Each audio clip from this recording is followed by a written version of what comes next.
From the Joseph Smith Building Auditorium on the Brigham Young University campus, BYU Broadcasting, the Wheatley Institution, and the David M. Kennedy Center for International Studies present a CENTCOM update with General David H. Petraeus. Ladies and gentlemen, welcome to this Wheatley Distinguished Lecture on International Affairs. I'm Richard Williams, Director of the Wheatley Institution. This evening's event is co-sponsored by the Wheatley Institution and the David M. Kennedy Center for International Studies at Brigham Young University. We're honored to welcome General David H. Petraeus, Commander, United States Central Command. We recognize President Cecil O. Samuelson, President of Brigham Young University, and Sister Sharon Samuelson, and Governor Gary Herbert, Governor of the State of Utah, and First Lady Jeanette Herbert, who are seated on the stand. We also wish to acknowledge General Jefferson S. Burton, Assistant Adjutant General, Army, Utah National Guard, Elder Robert C. Oakes, retired Air Force General and Emeritus member of the 70 of the Church of Jesus Christ of Latter-day Saints, and head of military relations for the church, and his wife, Sister Gloria Oakes, and Garrett Gong, Assistant to the President of BYU for Planning and Assessment, and also a member and executive secretary of the Board of Overseers of the Wheatley Institution. We're also pleased to welcome Elder L. Whitney Clayton, a member of the Presidency of the Quorums of 70, and Sister Kathy Clayton, and Elder Alan F. Packer, a member of the First Quorum of the 70, and Sister Terry Ann Packer, who are seated in the audience. We also acknowledge other university officials, members, fellows, and friends of the Wheatley Institution, members of General Petraeus' staff, and faculty, students, and friends of BYU. This event is being broadcast live on KBYU television and also in overflow rooms in this and adjacent buildings. Please be sure that telephones, pagers, and other devices capable of making noise are turned off. This evening's event will provide a unique opportunity for our audience to have a conversation with General Petraeus. The evening's program will proceed as follows. General Ted Leblow, commander of the Army ROTC detachment at BYU, will offer the opening prayer. Following the opening prayer, Amos Jordan, retired brigadier general, former president of the Center for Strategic and International Studies in Washington, D.C., and current senior fellow of the Wheatley Institution in International Affairs, will formally introduce General Petraeus. General Petraeus will make a few remarks and open the question-answer period. General Jordan, however, will set the stage for the questions and ask the first few questions, to which General Petraeus will respond. Following this interchange, the audience will be able to ask questions. 2 standing microphones are available in the aisles of the hall. We hope that students especially will be given the opportunity to ask questions. We ask students to state their names and majors. And please keep in mind that this is an opportunity to ask questions and it is not an occasion to make a speech. Please be mindful of time constraints, keeping your questions short and to the point, and making sure that they really are questions. Colonel Leblow.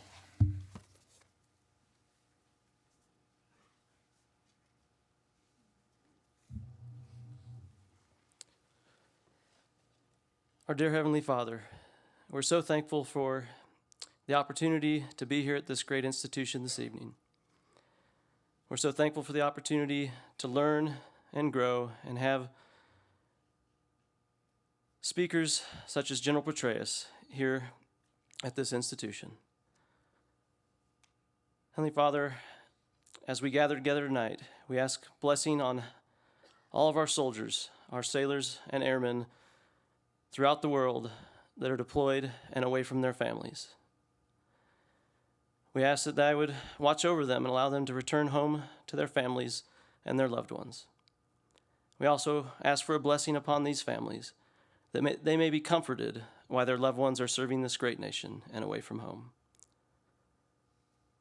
Heavenly Father, we ask that this evening Thy Spirit would remain with us and that we would have a professional conversation. And then as we end this evening, Thou would watch over us as we travel back to our homes and families. And we ask for all these things in beloved Son, Jesus Christ's name. Amen.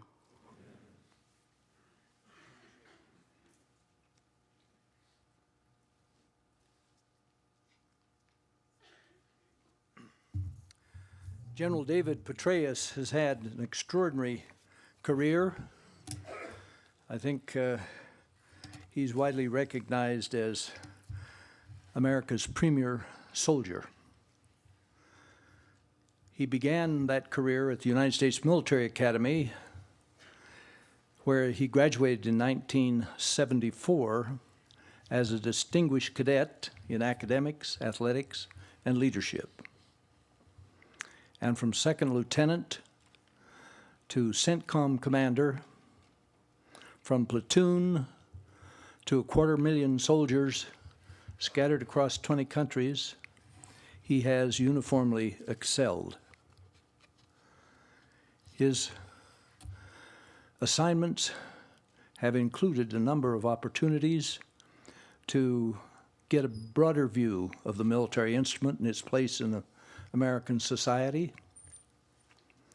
He's served, for instance, as a military assistant to the Supreme Allied Commander in Europe and executive officer for the Chief of Staff of the Army.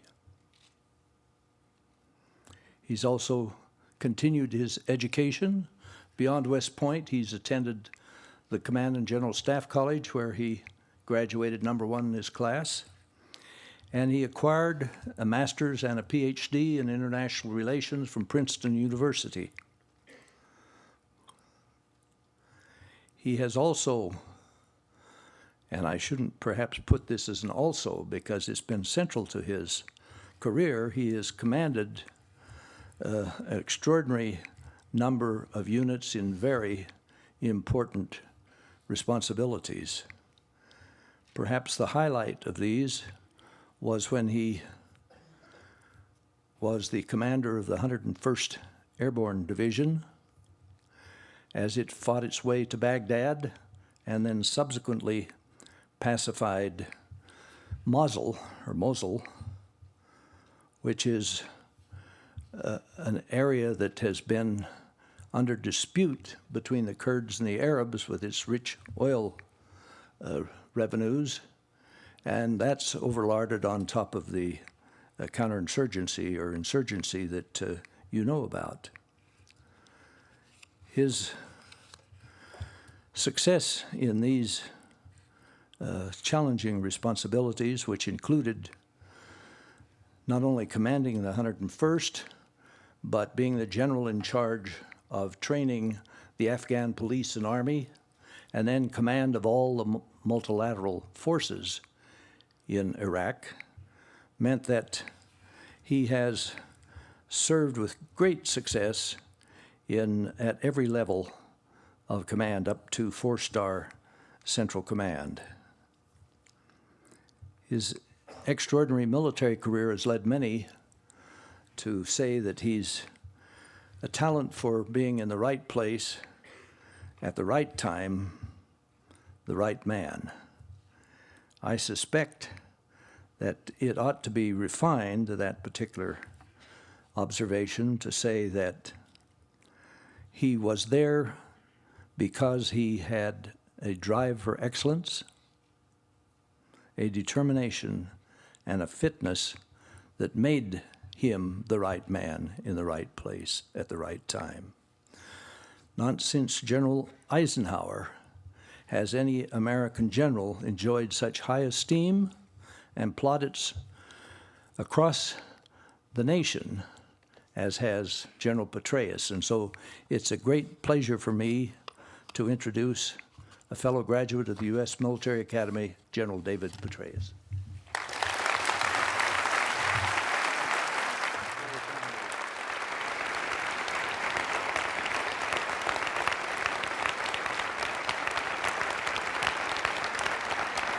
Well, good evening.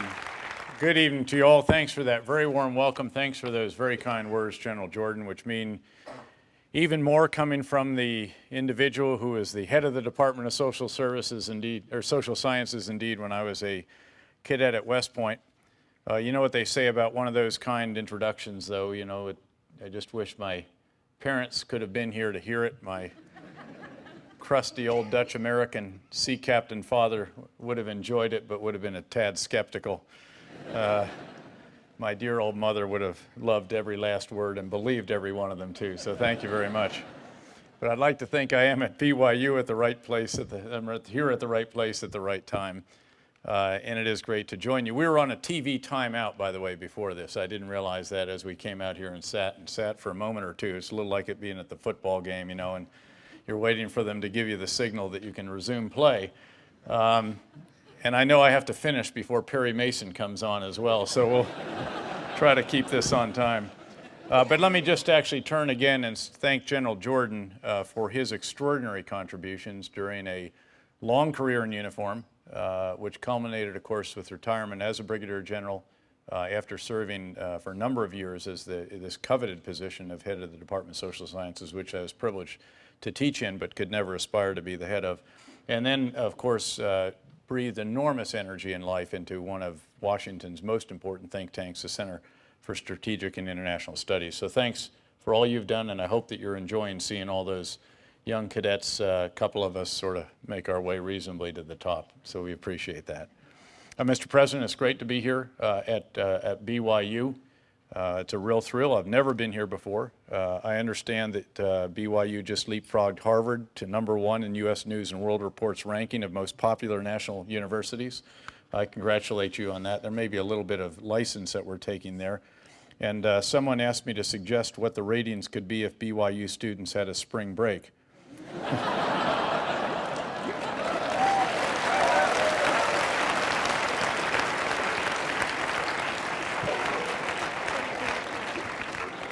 I'll mention again, I'm only as good as the material they give me. You know, there may be an inaccuracy here or there, but they did ask me to wonder. You know, I understand, actually. In fact, I was at Yale this morning. We were up in New Hampshire last night, and I picked up a rumor that Harvard is considering canceling its spring break next year so it can compete with BYU on a level playing field. But congratulations again on the leadership that you have provided here, all the great accomplishments at this extraordinary institution, a true national asset. And again, what a pleasure it is to be here. An honor to have the governor here, the commander-in-chief of the National Guard of this tremendous state, and an individual who's known very well for the leadership he provides and of the state that I understand, and this is accurate, I think has been judged the best managed state of all of our 50 great states. And I know that he cares deeply for those who serve in uniform in the active as well as those in his National Guard, and we're appreciative of that. General Robert Oakes, who is here as well, and I can't see into the lights. There he is, sorry. Four-star general in the Air Force, and then, of course, very important positions with the Mormon faith and so forth around the world, using those skills that he developed in the Air Force. And so thanks to him, not only for being here, but for all that he did in uniform, and then since taking the final pass and review. I know there's a considerable contingent of Army and Air Force cadets here from the Cougar Battalion. Can we have a hooah? Apparently there's even more in a breakout room. You know, you got to get early, guys. So, you know, if you want to get tickets for something, you know, you just don't. But in any event, they should be very proud of themselves. This is what I understand the largest ROTC program in the nation, other than those that are at military schools, if you will, traditional military programs. And I know that you have achieved some extraordinary results. In fact, I just awarded coins to those who have won the annual Sandhurst competition, which is carried out at West Point every year, and that is quite a great tribute. In fact, with these future military officers here and in all these different breakout rooms, this is a risk here now because I'm going to try something, but I thought I'd share with you something that my research team dug up on the top 10 reasons why BYU graduates make great soldiers. Now, I offer this, and as I do this, I want to say that one of my admonitions to myself is don't take myself too seriously, but do take your work seriously. So I offer that in that vein to test your sense of humor. Well, anyway, and some of these are not exactly great, but you know, again, I'm only as good as the material they give me. So number 10, top reason number 10, they have already been on many a mission. Number 9, Army chow is no problem for folks accustomed to eating green Jell-O and shredded carrots. What is it? We didn't get green jacket. In fact, we had quite a lovely dessert. We did have shredded carrots, though, I noticed, and I appreciate that. I want to get the full experience. No problem if they don't know what rank somebody else is. They just refer to them as brother or sister so-and-so. They never go AWOL. They prefer to call it being less active.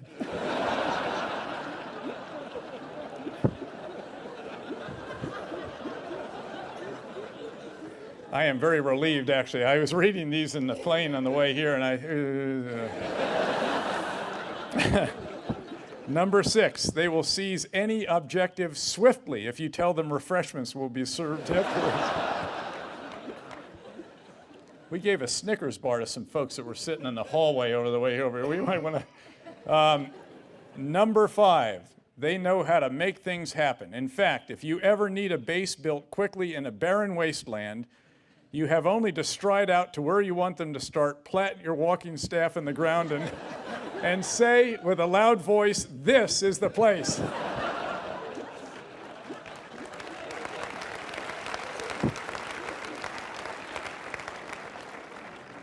There's more. Number 4, they have innovative ideas for handling insurgents, like assigning them home teachers. Number 3, they always have a year's supply of provisions on hand. Number 2, and one of my favorites, they are the world's most reliable designated drivers. I was suggesting that they might also add something about, there's no problems with General Order Number 1. This is the order that we have in the Central Command region in Islamic countries, which prohibits certain liquid substances, shall we say. And number 1, they understand how far Iraq has come over the last 7 years. In fact, they think that Iraq's old spot in the axis of evil can now be filled by the University of Utah.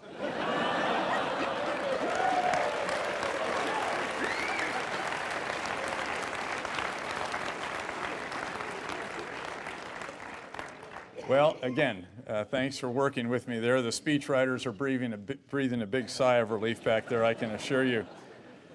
I also do, though, before I congratulated the ROCC battalion and so forth, I also want to congratulate the BYU community on your sports teams this year. We watched the bowl victory.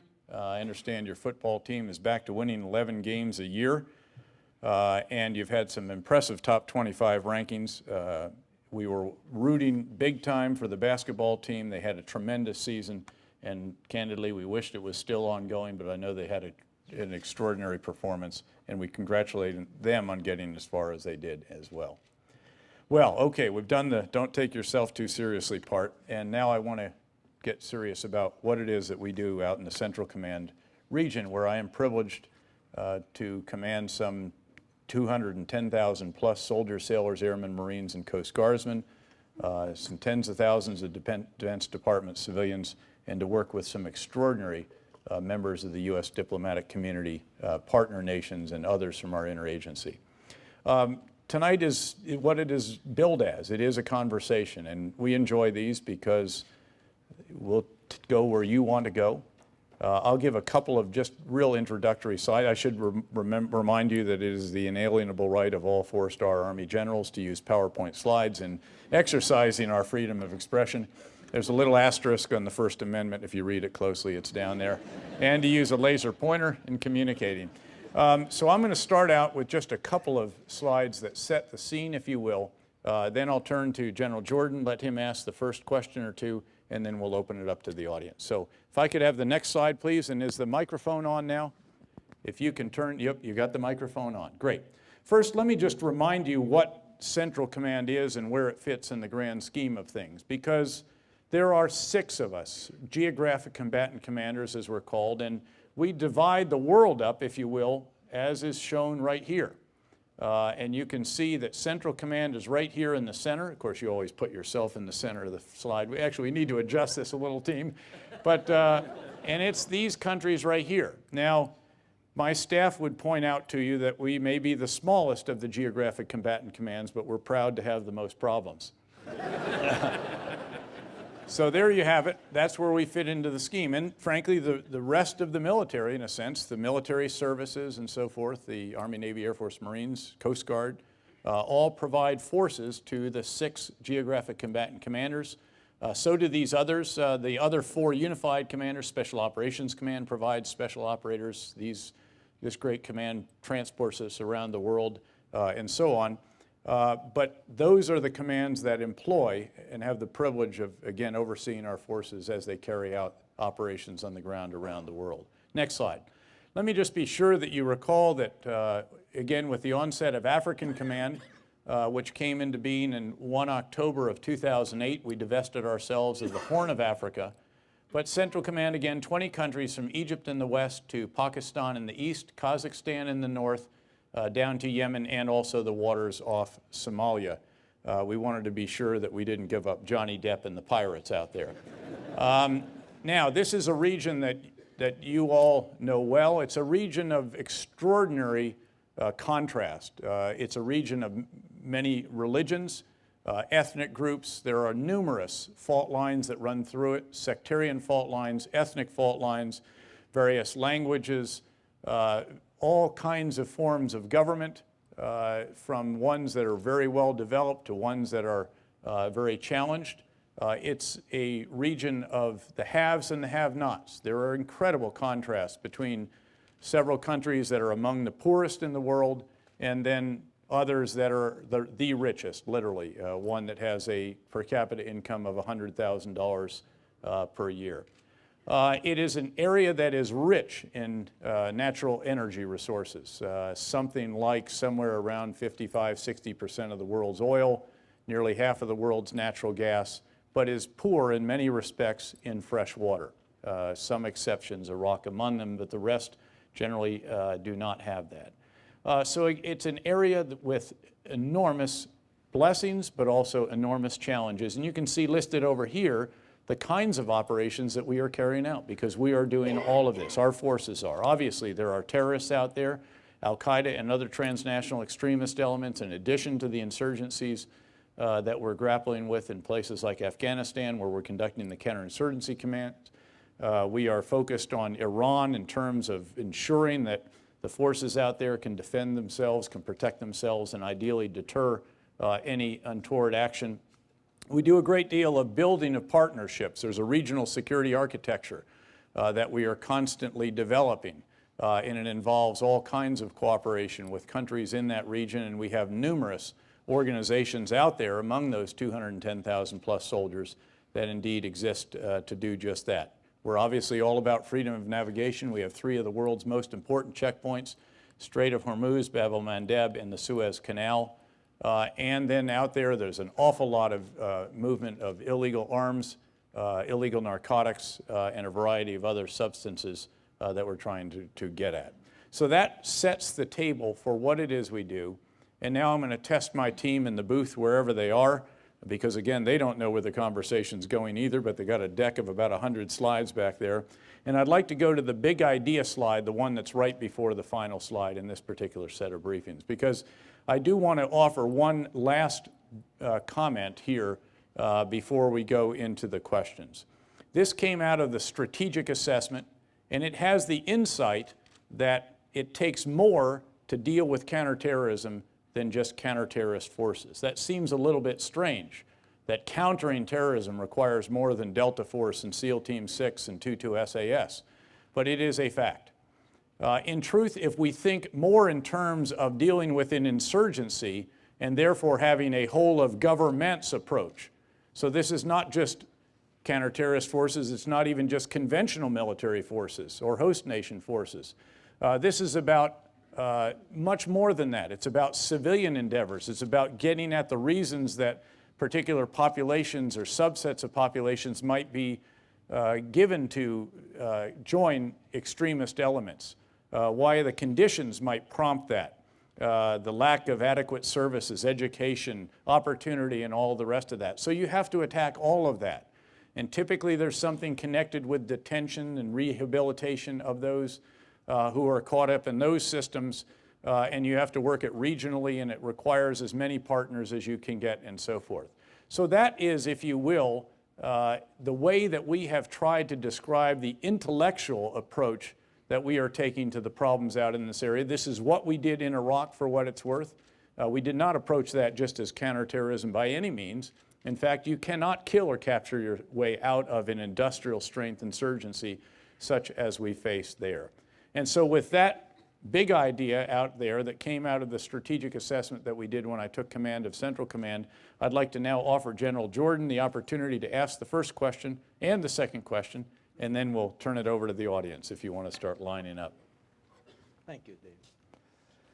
The first question, I think, is logically, what application in Afghanistan can we make of the lessons we learned in Iraq? To what extent are those situations so different that there really is not much carryover? Well, you put your finger on a hugely important issue, and this is the whole idea of how do you use lessons of history. And the answer is, of course, very carefully, because lessons of history can obfuscate as well as illuminate. And the fact is that Afghanistan is very, very different from Iraq. In fact, I was asked to go to Afghanistan one time when I was a 3-star coming home from a second tour in Iraq by Secretary Rumsfeld. I went out there dutifully, did the assessment, came back, and actually made a PowerPoint slide, of course, being that our means of communication. And the title of it was, Afghanistan does not equal Iraq. And then I laid out different categories how it was very different. Having said that, however, there are many lessons that we learned in Iraq that are indeed applicable if applied with real care and a granular appreciation for local circumstances, because it is all about all counterinsurgencies are local. And you have to do this by village, village by village, valley by valley, and that requires a very in-depth understanding, something that we did in fact learn in Iraq. If you're going to promote reconciliation, which is one of the big ideas, you know, the big surge in Iraq was not the surge of forces. The big surge was a surge of ideas. It was securing the population first and foremost, not handing tasks off to Iraqi forces that couldn't handle the level of violence. It was doing so by living with the people. It was promoting reconciliation. It was living our values. It was being first with the truth, a whole series of admonitions. Many of those apply in Afghanistan. So the core counterinsurgency guidance actually that we developed for Iraq has applicability, but only if and only applied with a great care to understand the circumstances in which those lessons indeed are going to be applied. Thank you. The second question is quite different character. You're widely known as the apostle of counterinsurgency, the Petraeus doctrine it's sometimes labeled. But I understand that the Army has an ongoing debate between those who believe the future use of the Army will indeed be in counterinsurgency missions, and then there is a substantial number in the Army, probably mostly in the artillery and the armor, who You might say that. I couldn't possibly comment. Yes. Who believe that we should keep our mind and our priorities clearly focused on conventional war, which of course requires a very different set of weaponry, different training and so forth. And that debate will probably determine the future character of the Army. Would you comment? I'd be happy to, sir. This actually brings to mind, I remember when I was studying international relations in graduate school, and I read this wonderful essay, of course, characteristically written by a British professor. And it ended very elegantly by saying that the truth is not to be found in either school of thought, but rather in the debate among them. And that's the case in this particular situation. The fact is that we think that most of our conflicts in the future will involve a combination of offense, defense, and stability and support operations. And in fact, even in Iraq at various times, and we have a number of veterans of Iraq in here, there have been periods where one unit might be in very, very tough combat, traditional, conventional combat. So there's no question that we still have to do that. And we obviously have to still have tanks and artillery and all the rest, although we tend to shoot precision munitions. We don't shoot lots of dumb artillery in the way that we did when, say, we were fighting on our way to Baghdad and shot, I don't know, 6,000 or 7,000 rounds of artillery in a week and a half or so. Now we use precision munitions. And we also have access to enablers now that we just didn't even dream of just a few years ago, again, when we were doing the fight to Baghdad. During that time, I was a division commander at Great Screaming Eagles of the 101st, and one of 3 divisions in this corps. The entire Army Corps of probably, 100,000 troopers had one Predator, and we were all fighting over it, like kids fighting over the Nintendo controller or whatever you fight over now. So nowadays, let me just show can you show me the Battle of Sadr City slide real quick? Let me just show you how we do fight, because among the most intense combat that we had in Iraq was that which took place in March and April of 2008 when we had the Battle of Sadr City and the Battle of Basra. And in Baghdad, the Battle of Sadr City, not the Anaconda slide. There we go.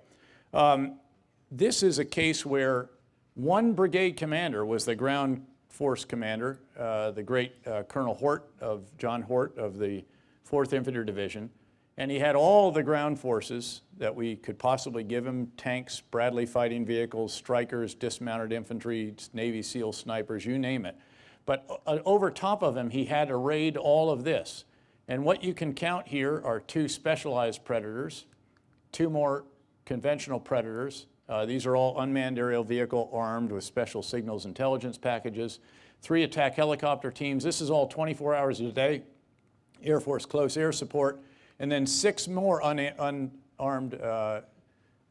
aerial vehicles, not armed but with full motion video. And we could pull all of this together and fuse this in one command post using screens and chat rooms underneath each one. So this is a very different way of fighting. And we had precision fires. We killed 77 rocket teams in the course of that time, but we did not do extensive damage to Sadr City at all. We did shoot artillery into the city, precision artillery, and it defeated the militia. And so this is a very different way of fighting when we can array all of these enablers as we were able to do there. But there's no question there will still be conventional combat. There's also no question that it will likely be accompanied by stability and support operations, even as you are conducting that conventional combat. And with that, let me just start right over here, please. Thank you, General. My name is John Hadlock. I'm a political science major. And my question is the United States, will they extend a nuclear umbrella over the Gulf states if, in the event Iran tests a nuclear weapon? Why don't you start me off with something a little bit harder? That is such a loaded hypothetical that, it resembles a minefield. And, 30 or 35 years ago, I learned that it's probably best to go around those rather than stumbling through them. So let me just talk about where we are with Iran, if I could, because we have spent about a year properly, I think, embarked on what has been called the diplomatic track. And this is including literally and figuratively extending an open hand to Iranian leaders so that the differences that exist, and make no mistake about it, there are very serious differences.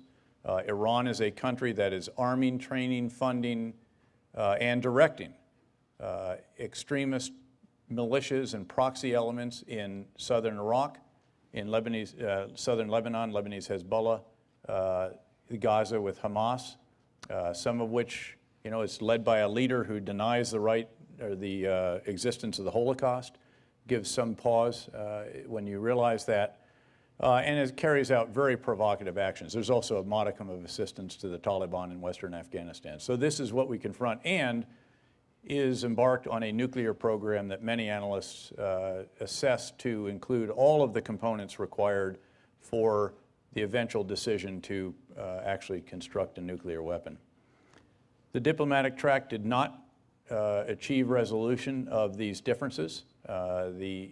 Iran essentially blew off the International Atomic Energy Agency, the UN body charged with overseeing nuclear matters. That body has registered its concerns. The UN Security Council has registered those as well. And now what is happening is we are now on the so-called pressure track, to use, I think, Secretary Clinton's term. And this is a track now that is working on a package of sanctions that can demonstrate the seriousness of the international community, and in particular, of course, of the UN Security Council, to convey this extraordinary concern, while, of course, obviously carrying out whatever other activities might be necessary to ensure that our partners, our forces, and so forth are protected and capable should anything come beyond that. But that's about as far as I would want to go on that particular question. Thanks. All right. Right over here. My And name thankfully, there are no follow-ups, I think. My name is Jonathan Neville. I am an international relations student from Salt Lake City. This month, Admiral Mullen, the chairman of the Joint Chiefs of Staff, stated that U.S. foreign policy is too dominated by the military, that we're too dependent upon the generals and the admirals who lead our major overseas commands. In doing so, he echoed what Secretary Gates has often said and often called the creeping militarization of U.S. foreign policy. Do you agree with their assessment? And if so, what can be done to reverse that trend? I do agree with it, actually. In fact, I've also stated that for the record on a number of occasions, including on Capitol Hill. And I did it again just last week, as a matter of fact. The challenge is, of course, that we've been engaged in these endeavors that require very substantial tasks. And the State Department, which is filled with a bunch of heroes, frankly, needs more of them. The Agency for International Development, USAID, does not have sufficient numbers either. There are a number of other organizations in the interagency, again, that just, they don't do deployments. Let me just give you an example of this kind of thing, because what the solution we reached in Iraq featured was partnerships. We were there in Iraq.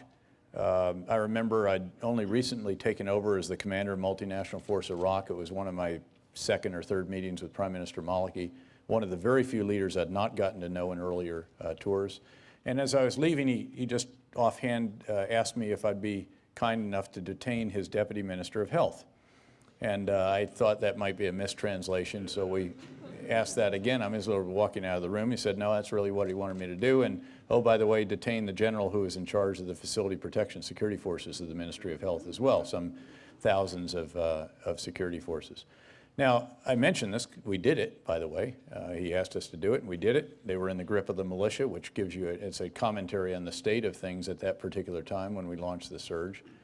But I then went in the embassy, and I said, well, where's the team that is in charge of helping the Iraqi Ministry of Health? And it turned out that there was an army of one, as we call a single individual. She was a tremendous health attaché, but she was one person. And so we sat down with her, and what we did is we teamed. And I said, we've got military hospitals out here. We have all these assets. How would you like to have, and we have, touch wood, a little bit of excess capacity because we're always prepared for the worst. How about if we provided you a handful of doctors and a few supervisory nurses and some medical logisticians and some health administrators and we have all of this in the military. And oh, by the way, they already have body armor and Kevlar, and they know how to use radios and shoot weapons if they have to, although we probably don't want to do that with the doctors. But so we provided them some infantry squads as well, and of course she was very grateful. That's what we have done to work around this, but what Secretary Gates is capturing is that ideally we wouldn't have to do that as much as we have had to, and we have ended up performing some functions that traditionally were performed by the State Department, training, oversight of training of police and that kind of thing, because the capacity is just not there in, for example, the State Department's Bureau of International Narcotics and Law, whatever INL stands for, actually. And so that's the challenge, and it's an accurate depiction. So what's the solution? The solution is we need more Foreign Service officers, and Secretary Clinton got the first increase, I think, in quite some time. We need more folks in AID, and we need more elements within the interagency that can deploy. The fact is that we have National Guard agricultural development teams in Afghanistan. And one reason is, again, there are not enough in the Department of Agriculture, although, again, there are a bunch of heroes that we have from there. Those who deploy are fantastic. And the Secretary, Tom Vilsack, is really working this hard. But in the meantime, we have workarounds. That's okay with us in the field because we're more than happy to partner. And as some of you may recall, Ambassador Crocker and I in Baghdad vowed from day one that this is going to be a team effort and that cooperation was not optional, and we put that message out to our respective elements. Thanks. General Petraeus, my name is Tor Onesta, and I'm a major in international relations.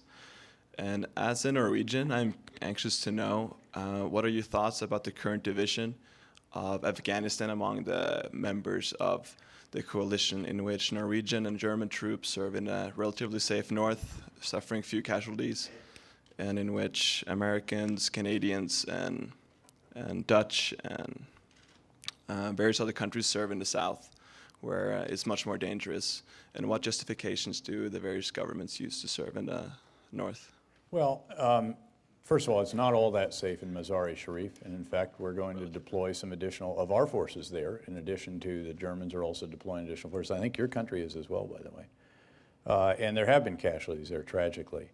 So I wouldn't want to overstate that, but certainly the violence is higher. This is a Pashtun insurgency by and large, and therefore those that are in the southern Pashtun area are certainly facing much greater violence than they see in the Regional Command North area.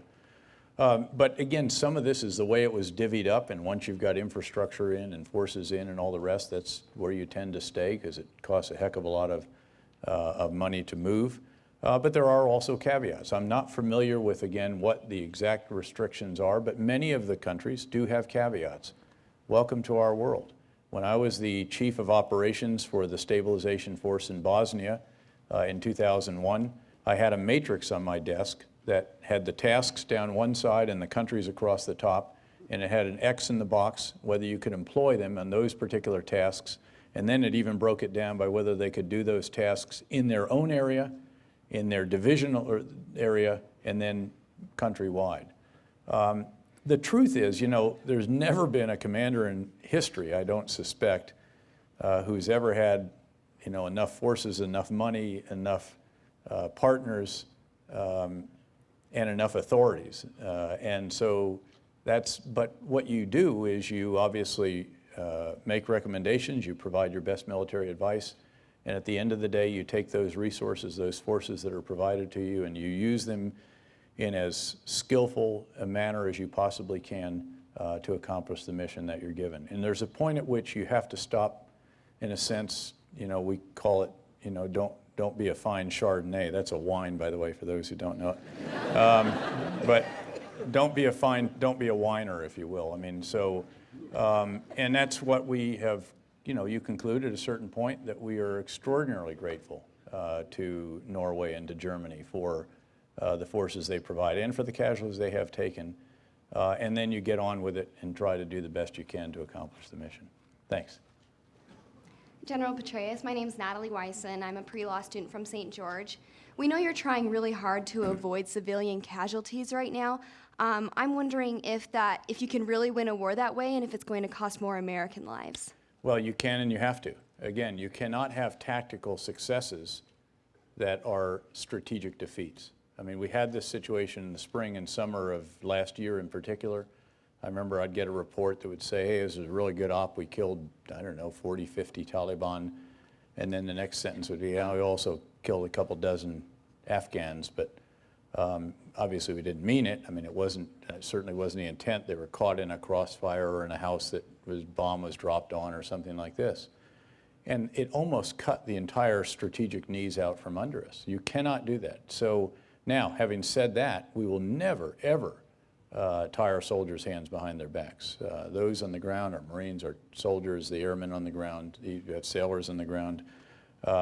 We will always back them with what is required, but we want them to think through in certain situations. And the example of this that we often provide is the case where they're receiving fire from a compound, let's say. And they don't really know who's in the compound. They do know there's somebody shooting at them. It's not effective fire necessarily, though, but you know, you'd really like to take the fight to these guys. That's what we do. You know, we're proud to say we're taking the fight to the enemy. Well, there are times when you don't want to take the fight to the enemy, because if you drop a bomb on that house and it turns out that there's 2 families inside it and you've killed, you know, again, a dozen civilians to get at the handful of Taliban or whomever it was that's shooting at you, you have just completely undermined your effort. So you've got to be very conscious. We used to have a saying in Iraq. I used to challenge our forces to say, will this operation take more bad guys off the battlefield than it creates by the way it is conducted? And that's the test that is here. Now, it's very difficult to ensure that that intent is clearly understood by our troopers. It is something we definitely did in Iraq. We worked that very hard. General McChrystal and his team have refined the tactical directive. It was one of the big ideas that they had there. And again, they're working very hard to ensure that those at ground level implement it in a proper fashion so that we never deny something. If they're decisively engaged, we're going to do whatever it takes to ensure that they can extricate themselves or do what's necessary. But on the other hand, you've got to think your way through each situation, and that's what's important. You know, let me just actually talk a tiny bit about what we have done in Afghanistan, if I could. If we could have the puzzle slide, perhaps. I'll show you, because we've spent the last year basically working to get the inputs in Afghanistan right. These are areas where we knew what we needed from Afghanistan. Or from Iraq, excuse me. We knew we needed certain structures as shown up here. I mean, if you're going to do reconciliation, reintegration, you got to have a cell that oversees it. You want to unify your special ops. You have to have fusion of all your intelligence. The breakthrough in intelligence, by the way, is not in any one discipline, signals, human, measurement, imagery. The breakthrough is in the fusion of the products of all the different disciplines. And so that's critical. We didn't have a 3-star level operational command, something that was invaluable in Iraq, and we formed after about 18 months there. So we knew we needed these structures, but we didn't have the numbers to do it at that time. We built them over the course of last year. We then worked to get the best people possible into those positions. Not all U.S., by the way. There's a number of different international individuals there. Then tried to get the big ideas right. And I mention this because the tactical directive is the one that you're talking about, which aims at ensuring our soldiers understand the context in which we're operating and do everything possible to minimize civilian loss of life without unduly jeopardizing our own soldiers, sailors, airmen, Marines' lives in the context of doing that. But also a comprehensive civil military campaign plan. This isn't just about military aspects. This is whole of governments again, as I mentioned up front. So again, we get all the big, by the way, a tactical driving directive. You might say, what is that about? That's about the fact that we were driving in such an egregious manner to an engagement that we were making far more enemies on our way to and from the engagement than we ever made friends at the actual engagement site. It was just unconscionable. You know, remember Toad and Wind of the Willows. I mean, we'd taken that a couple of orders of magnitude beyond that. And then we worked to get the resources necessary to carry out these concepts under these leaders in charge of these organizations. And of course, you know, there were some 38,000 additional forces deployed last year, a combination of residual orders by President Bush and then the initial orders by President Obama, then the 30,000 additional that he announced at the West Point speech, some 11,500 of which now are already in the country, and the rest will be in there by the end of August, with the exception of one division headquarters that isn't needed by that point in time. Additional NATO and non-NATO coalition forces, authorization of additional 100,000 additional Afghan forces, additional civilians, and additional funding. Now, none of this is easy, and I've laid out that this is an 18-month campaign plan. We've just seen, this is the inputs. We've just seen the very first output. That's the Central Helmand operation. It's well known that we'll be focusing attention in Kandahar and in other areas in the east and even in the north, by the way, and out in the northwest. But that's going to play out. And as I told Congress the other day, this is definitely going to get harder before it gets easier. This is going to be a tough year when you do take the fight to the enemy, and we do have to do that. We do have to take away the sanctuaries and safe havens that the Taliban and the other elements of the extremist syndicate have been able to establish. And they will fight back, as they already are. And so just as in Iraq, when we took the fight to the enemy there with the surge, to secure the people, you have to move into their neighborhoods. And we did just that, but we had to fight to do that, and we will have to fight to do that in Afghanistan as well. As we do all of that, we have to remember why we are in Afghanistan. We're there because of 9/11. That's where it was planned, in Kandahar. Initial training of the attackers was in eastern Afghanistan before they went to Germany and then on to U.S. flight schools. And we cannot allow that country to again become a sanctuary for transnational extremists like Al-Qaeda. Thanks. Thank you for coming. Thank you for coming, General Petraeus. My name is Rachel Moon, and I'm a political science major.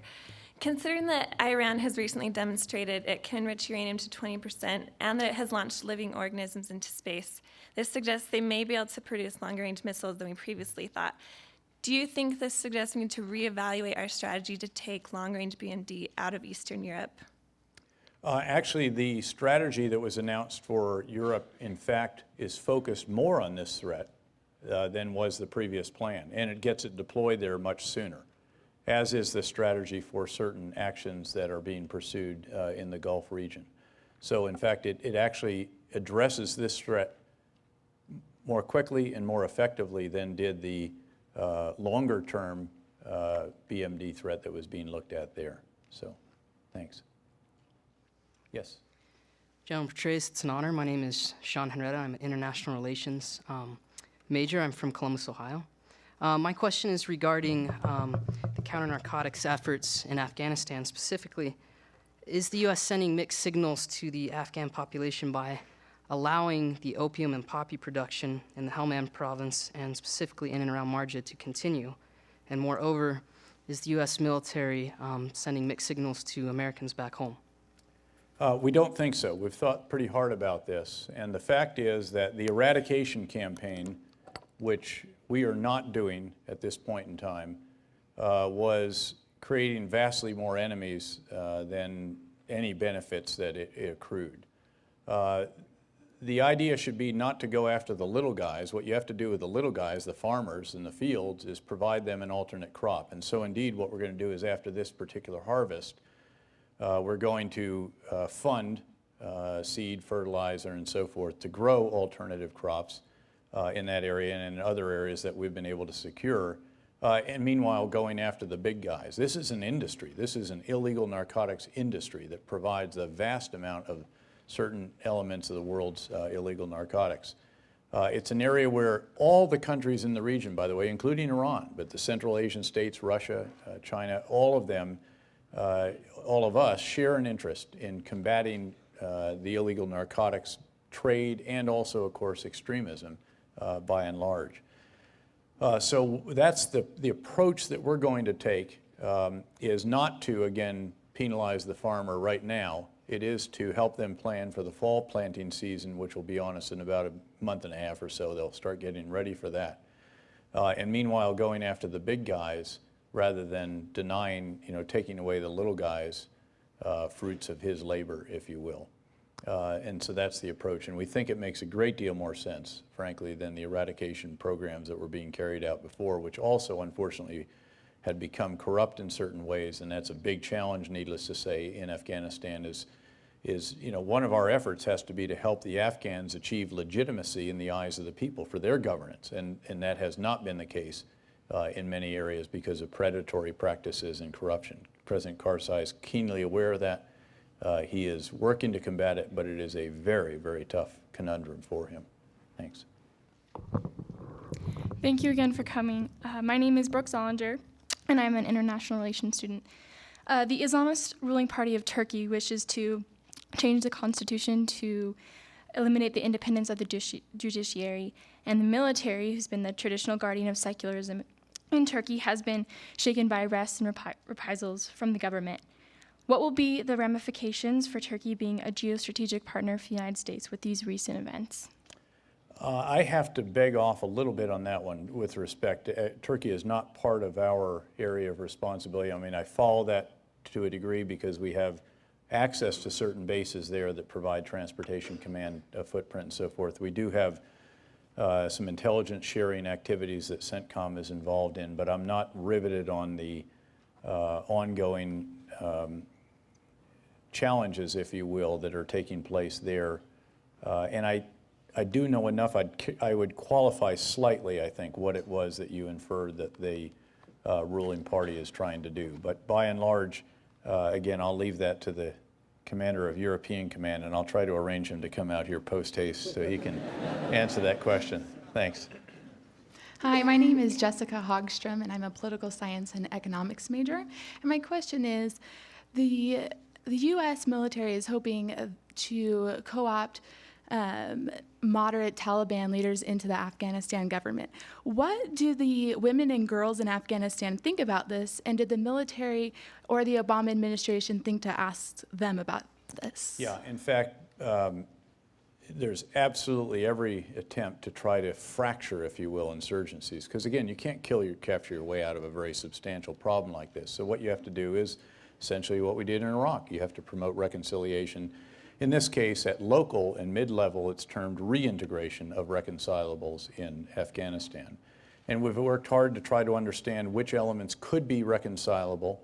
But one of the qualities of being reconcilable is you can't burn the girls' schools and you can't impose these overly oppressive practices, given that it is a conservative society, to be sure. But you can't carry out the practices that the Taliban did when they were in charge in Afghanistan in the past. The truth is that there is no love lost for the Taliban by and large. I mean, there are some who have an interest in Taliban activities. The Taliban is tied into the illegal narcotics business. It's tied into criminal activity in some respects. It's how it gets some of its funding, to be sure. And the Afghan people remember their experience under the Taliban. They remember the extraordinary violence, the hanging of, thousands of people in the stadium in Kabul, that kind of thing. They remember the closing of all the girls' schools, the very oppressive social practices that were implemented at that time, and just the sheer extremism of the way that they practiced their ideology, and the indiscriminate nature of some of the violence as well. That helps the Afghan government if it can be legitimate in turn in the eyes of the people, and that, of course, has been a challenge. They have to provide local dispute resolution. It's okay to do that with traditional norms. One of the outcomes of this process that we carried out with President Obama, which was really quite extraordinary, 2.5 months of real rigorous challenging of assumptions and batting around ideas and trying to really come to grips with who is this enemy, can they be divided, subdivided, and all the rest of that. We also refined our objectives. They were more modest. I mean, we realized we're not going to turn Afghanistan into Switzerland in 2 years or less. And with that in mind, local traditional organizing systems and structures are okay. What you have to do is figure out how do you connect those ultimately to what comes out of Kabul and make sure that all of them are viewed as generally legitimate and worthy of support of the people. That is no easy task, but it can indeed accommodate the reintegration of a number of these lower and mid-level Taliban who really aren't the hardcore Taliban. These are the, as they say, the $5 a day Taliban. They are the Taliban who are in it to survive in some cases. This is a country that's been racked by war for 30 years. It was among the poorest in the world to begin with. There's a dearth of human capital because of all that conflict, 70% plus illiteracy and so forth. And these are people who are professional chameleons to some degree. I mean, they've survived under all kinds of different strongmen and so forth and warlords. And so they're more than happy to reintegrate back into society if there can be a guarantee of security for them and perhaps some promise of some kind of modest economic opportunity for them as well. Yes? My name is Philip Hurst, and I'm an international relations major. And General Petraeus, you recently urged that the Palestinian territories be included in CENTCOM. I didn't, and I welcome the opportunity to set the record straight. That was an inaccurate blog. I did not ask for the Palestinian territories in Israel. The staff talked about it. The staff at CENTCOM has always talked about it. Israel, and for the rest of you, again, that's not part of those 20 countries.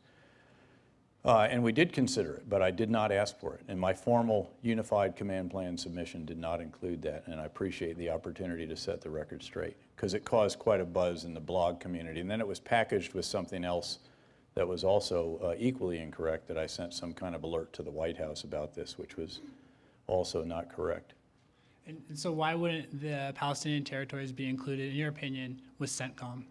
Well, first of all, the Palestinian territories are not a governmental structure, if you will. I mean, they are, there's not a resolution to their legal status.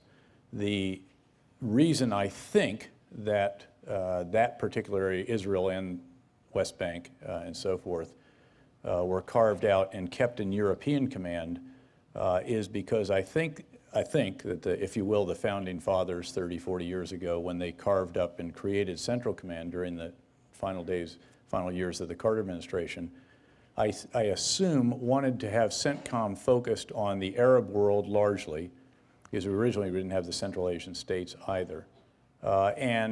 Therefore, that would be the focus, and then let European Command focus on Israel. And then the national authorities could sort of be the adjudicators, if you will. And I think that's really what was going on there. Thanks. General, we better have you do the last Okay, thank you. Well, it's been great. Hi, General. My name is Mackenzie Hurst, and I'm an international relations major. And my question is in regards to reports that have come out about secret peace negotiations between Afghanistan and the Taliban. How are these impacted by recent arrests of top Taliban members by Pakistan? Well, first of all, I think a little bit more has been made about those candidly than has been in reality. There have been discussions at various times between representatives of the Afghan government and representatives of various Taliban. But I don't think there's been anything overly serious about that. And I think it's a little bit of an overstatement to suggest, for example, what you're really getting at was Mullah Barater detained in Pakistan because of some connection that he might have been involved in secret peace negotiations. And those who know the circumstances of the detention will tell you that we're pretty certain that there was not that motivation behind it. In fact, we're quite confident that that was not part of the reasoning behind that individual being detained. There have been other discussions. Again, these discussions will take place. But as Secretary Gates, I think, correctly observed yesterday, we should be careful not to be premature in judgments about how successful these might be, given that we would assess that the Taliban assumes that it still has the momentum right now. You know, this is an element that has been resurgent now for a number of years after being defeated back in late 2001, early 2002. It took them a number of years to regroup, to reconnect, to get back in, to reestablish infrastructure, to re-intimidate people and so forth. But we think that they have a sense that they can outlast us. You know, as they say, we may have the watches, but they have the time. You know, there's another saying from Afghanistan, you know, you have to be realistic about this. You have to understand where you're operating. And this is a region where the Pashtun, and this is a Pashtun insurgency, the Pashtun waited 99 years for revenge, and he cursed himself for his impatience. So this is what we're up against, and there's nothing easy about it. And I would never, ever sugarcoat it or give anything but a realistic assessment about that. But I think it would be premature to expect results from these kinds of talks at this point until there is a good bit more pressure on the Taliban, and that it will grow further on the Pakistani side, which has carried out very impressive operations for the past 10 months, frankly. Quite impressive counterinsurgency campaigns in Northwest Frontier Province, in Baijur, and also down in South Waziristan in the federally administered tribal areas and so forth. So I think, again, we have to be measured in our expectations about this, and we should be careful, I think, not to impute that reason certain actions were taken in Pakistan was to disrupt some kind of negotiations that had any real legs to them at that particular time. If I could, I'd like to end with showing something that we often end these discussions with, because this is what our business is really all about. This is a re-enlistment ceremony right here. We believe it was the largest in our military's history. It's 1,215 soldiers, sailors, airmen, Marines on the 4th of July, 2008. And they're all standing there in the headquarters of the multinational force Iraq. You can see one of Saddam's old grand palaces. They have their right hand in the air, and they are re-enlisting in a combat zone, all gathered in there, and knowing that by reciting the oath of enlistment, and I was privileged to be the re-enlisting officer, that they likely will be called on to deploy again. back to a combat zone. Now this, by the way, I point out, this is July 2008. This is before the economic downturn. They weren't worried about having jobs waiting for them because there were lots of opportunities for those who had their experiences. They weren't doing it for the stock options. And I actually stood there and I thought, you know, what is it? Why are these individuals doing this? And my conclusion is that they were raising their right hand and re-enlisting because of a sense of purpose, a sense that they are performing a mission that is larger than self, something that is of extraordinary meaning to our country and to the country in which we're operating there in Iraq. And they were doing it because they felt privileged to perform these missions with great folks on their left and right. They come from all over our country, every city, every rural area, every religion, every sex, every element of our society is there. These are the individuals that these great ROTC cadets will have the privilege of leading, some of them in combat in the years that lie ahead. And I can tell you that there is no greater privilege than being able to serve with them in such endeavors.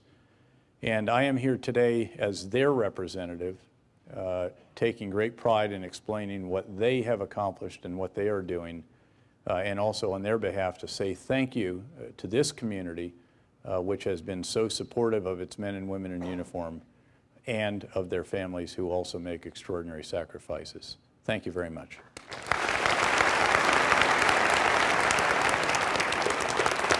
Thank you.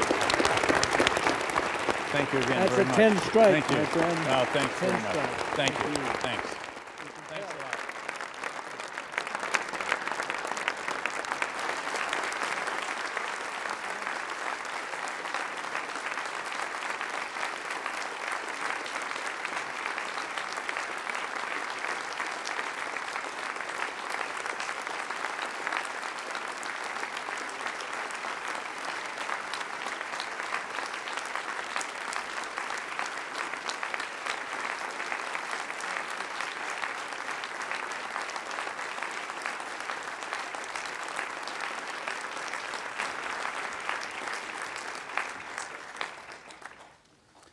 Thank you, ladies and gentlemen, for coming, and have a good evening.